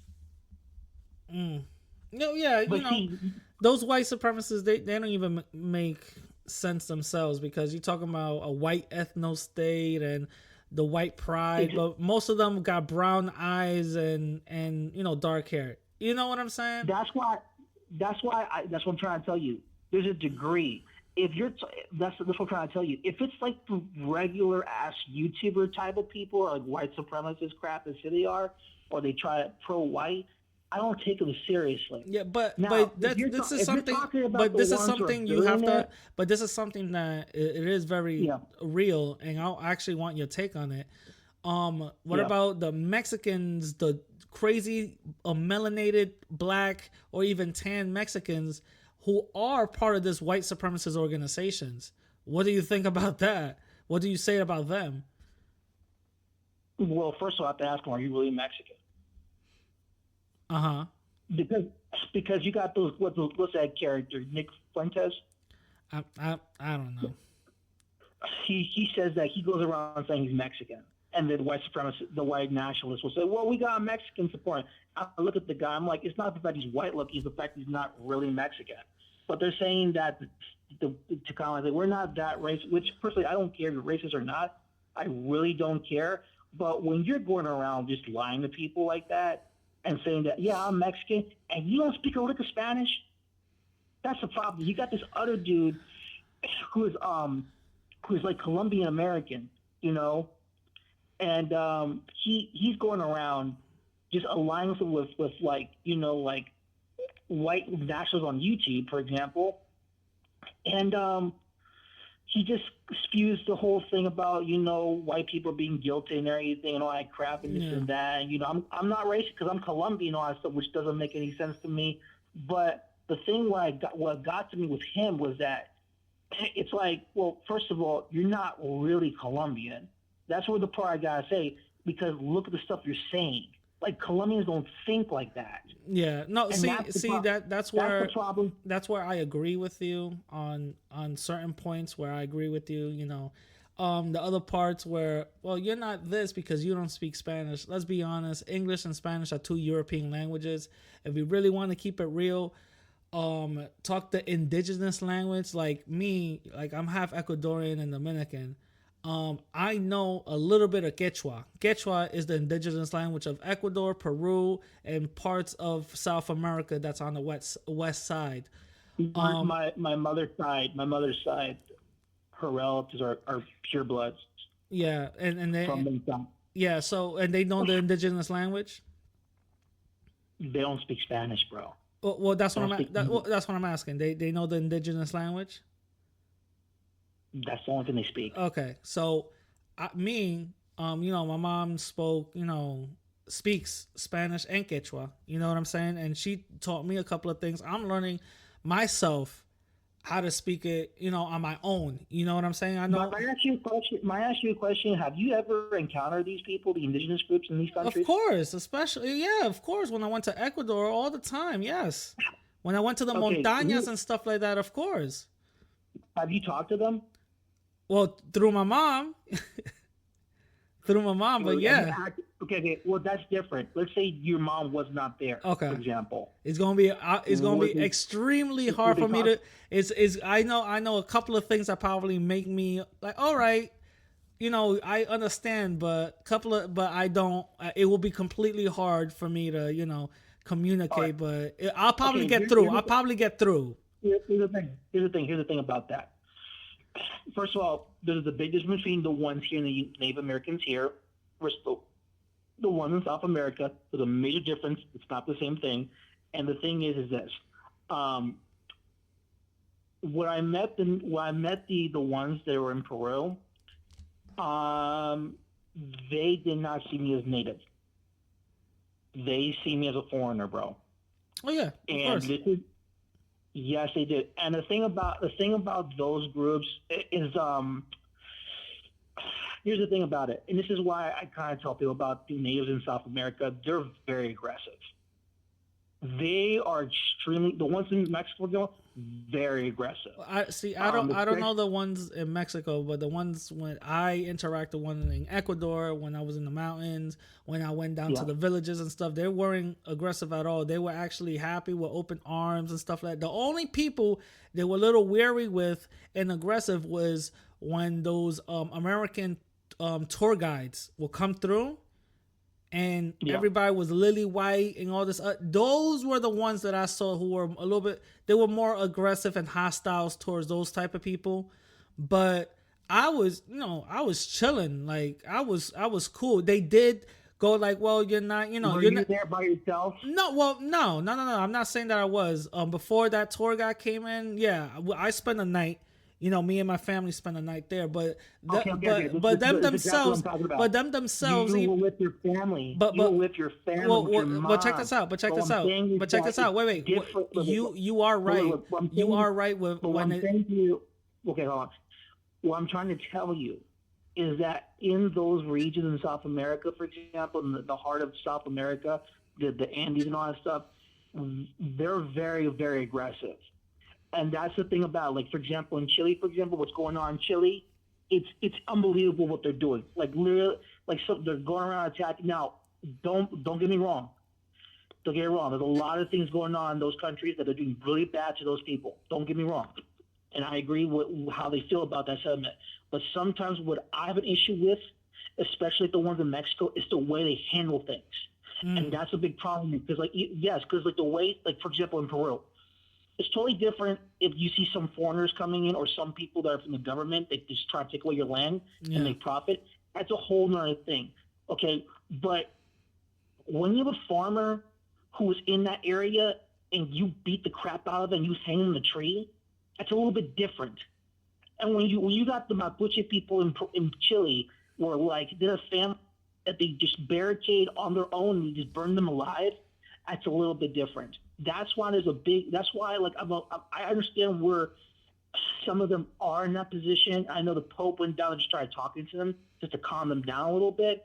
But at the same time, a lot of them are very rational. The way you're making it seem is like these type of people are savages, and that's like a slap in the face of those type of people that we come from, that we share the same blood with. You know what I'm saying? Is the way you making it seem is like they eat each other and all this other stuff. They don't have no sense. There's reasons for everything. They just don't start killing people for no goddamn reason. No, there's a reason for everything. I understand that. But like I said, I just like the way they're handling things sometimes. And I got into arguments with them plenty of times. Ones in Mexico, I really do. Because half of the time, for example, in Mexico, half of the time, they want to be their own country, want to be their own state. And they don't want to conform. They want things the old-fashioned way. Gotcha. They don't want to live in them. And for people that are more in the modern world, it's hard. They don't want electricity. They live in the 1800s sometimes. Some styles like that happen, yes. But there's certain tribes that want everything. It's kind of like the Amish here for the USA, and the same thing for them. They want things the old-fashioned way. And they don't want to simulate. They want to be in their own little place, and that's fine. They feel like they're upset. That's fine. But at the same time, from what I've seen from Peru, and what I witnessed in myself and the way they were talking to me about certain things, I told them personally that I respected that you guys have these issues, this and that, but what I don't like is the way you're handling things. And that's where I feel that. Gotcha. Before we wrap this up, I'm a just name a couple of people, and I just want your thoughts on them. I seen that you made a video on, I believe, Tariq Nasheed. What are your thoughts on him? Him? Paint that dude's face white, and you basically got Richard Spencer. Okay. All right. I don't agree with that, but I like, you know, some people might agree. I don't. Actually, I don't have no problem with him. You know, there's a couple of things that's a little questionable. You know what I'm saying? But for the most part, I commend him for a lot of things that he does. You know what I'm saying?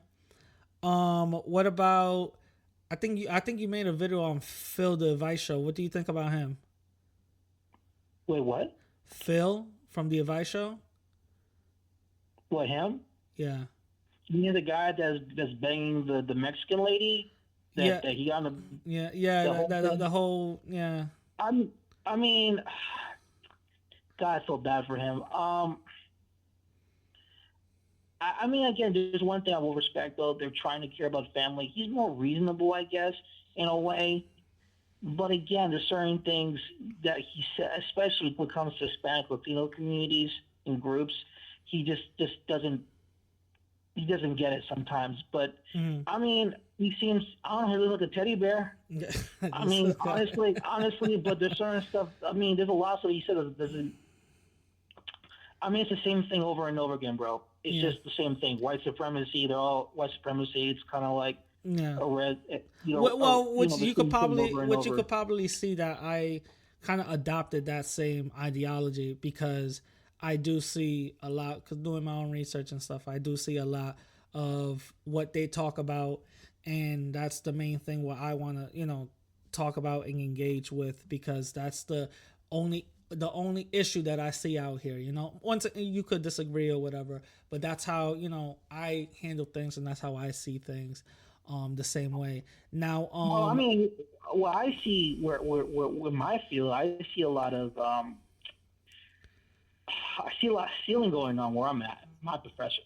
Okay. A lot of stealing, backstabbing, a lot of stuff, a lot of conning going on, a lot of fraud. Well, yeah, that's in the same community. It's in, you know, some people denounced other people, and all. I'm not gonna name no names, but you know, whoever's deep into those into those communities, they probably know who I'm talking about, who we're referring to or whatever. But another person I interview her. What's your what do you think about Ber Martinez?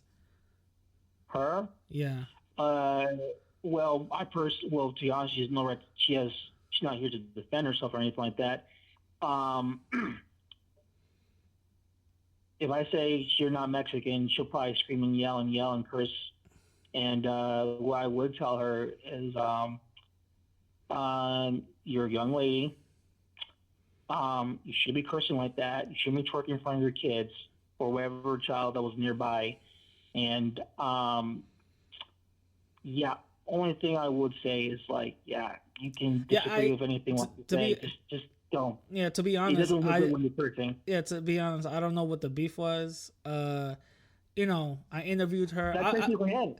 You know, that's basically it. She got upset and I told her that. I like her a lot. You know, she has a very unique way of bringing up topics and talking about it. I don't understand where the whole thing was, how, you know, it all started, but I'll tell you what happened.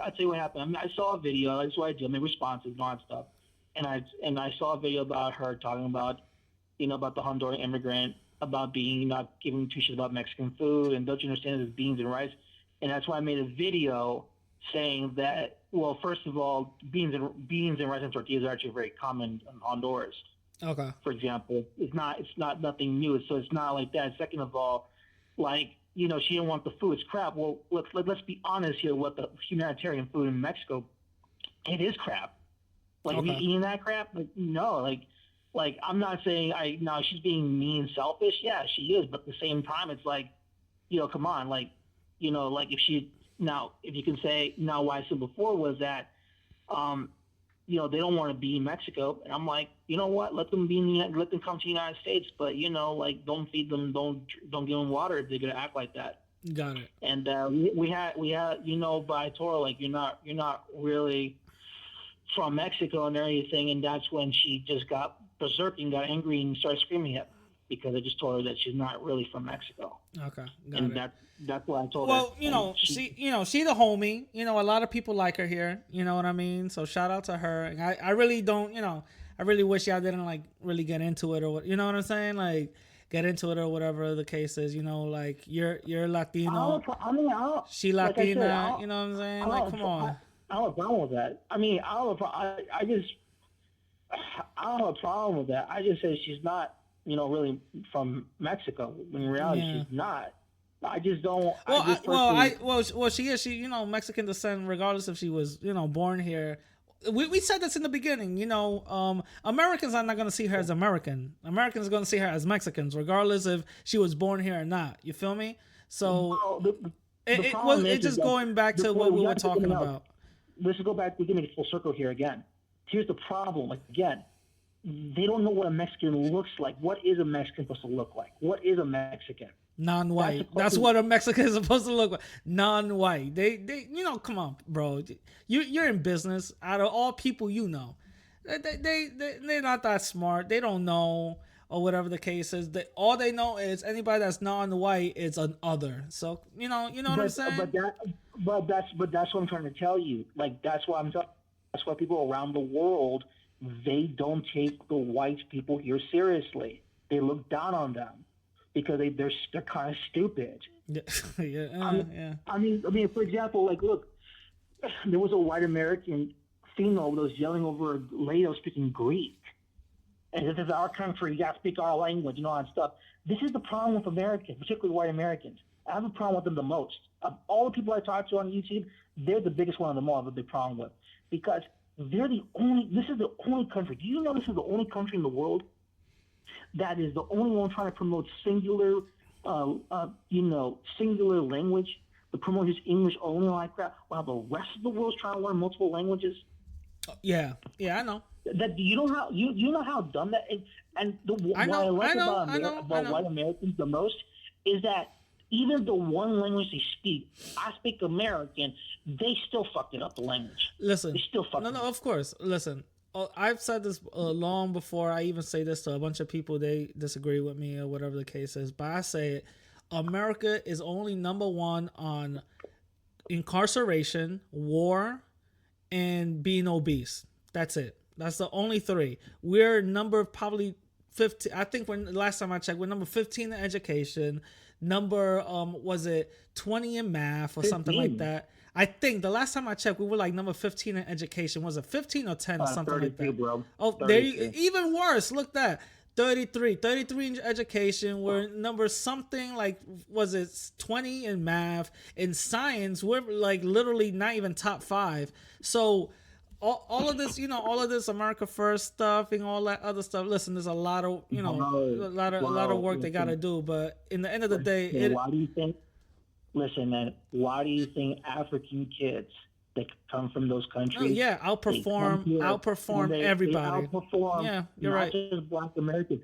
They outperform white American kids. Yeah, of course. But what does that tell you? It tells you that the system in this country is not as great as they think it is. Because in African countries, they actually teach the education there. The tests are designed for the kid to fail, where here in the USA, they're designed for the kids to pass. That's why all these other foreign countries, they're like Indians, Asian countries, that, oh, wow, they're so smart. They're coming in to do it. No, because it's easier, because they're prepared. Even the middle class Mexicans, they come to the United States to get a degree here. It's easy for them. They just come in, get the degree, get out, use the degree, go back to their country, and get their salary up there. And everyone around the world is doing that. But Americans have this. But when I'm talking about white Americans. White Americans have this mentality that they are the most smartest people on planet Earth. They literally believe that. And I laugh at that crap because everyone else around the world, they just laugh at them. Yeah. They just laugh. And I that's why I'm trying to tell some of these people, even though, what you call white nationalists, I told them many times, listen, bro, they're laughing at you. They think you're stupid. These women that you're trying to cover in Europe, they're thinking you're dumb. And you sit there, you don't do anything. No, it's true. Like Americans get laughed at. So yeah. They talk about this European whiteness on crap. Really, bro? Do you think they want your ass in Europe? Do you think they care about you guys? You think the Poles care? You think the Russian women? Do you think they care crap about you? No. Have you heard what Russian women say about American men here? Well, particularly white American men. Do you know what they say about them? It's not good things. Yeah. And that's even when they insult me. Sorry about that, I got cough. Mm-hmm. Even when they assault me, it's like they even insult me the wrong way. Well, you're a beaner because you eat beans. And I'm like, bro, who does not eat beans? Yeah. Europeans eat beans. You see so many stereotypes. I eat that shit all the time. Don't make any sense. Like, well, you eat watermelon. Who doesn't like watermelon? Yeah.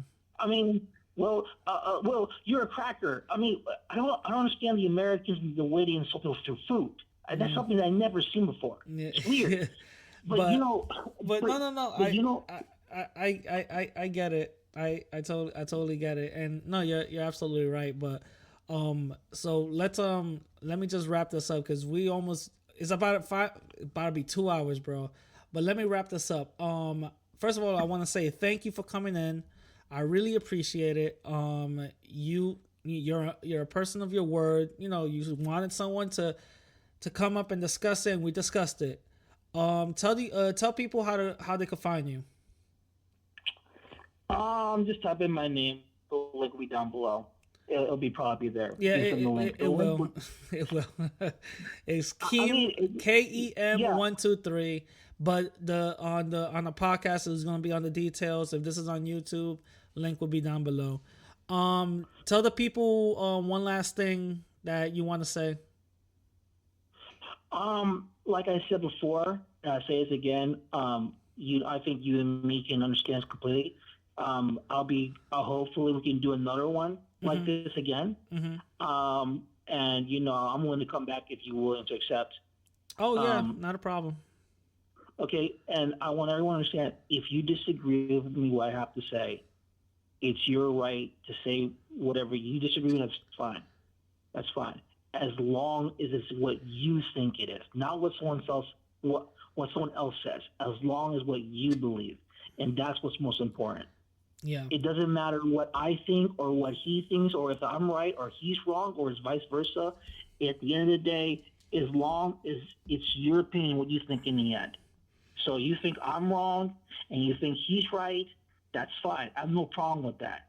But as long as your opinion is, the more people think for themselves, okay, and not being brainwashed what you see on YouTube, then we can sit down through our differences. We can sit down. We can find a way. We can work together. Get a resolution. Because whether you like it or not, the way things are around the world and the way the economies are is not looking good for anyone at this point. So, here's what it is, folks. All right, cool. You heard it here first. All right, guys. Remember, link down below. Catch you guys later. All right, guys. So that was the interview with Keem123. I hope you guys enjoyed it. Remember, if you guys want to find his YouTube channel, link in the description down below. If you guys are hearing this on YouTube, if this is the podcast version, go to details and you'll see his YouTube link. Go there and follow him and all that. And remember, you can follow me on Instagram and Twitter at the same name, radical_Latino_. All right? And I'm going to catch you guys later.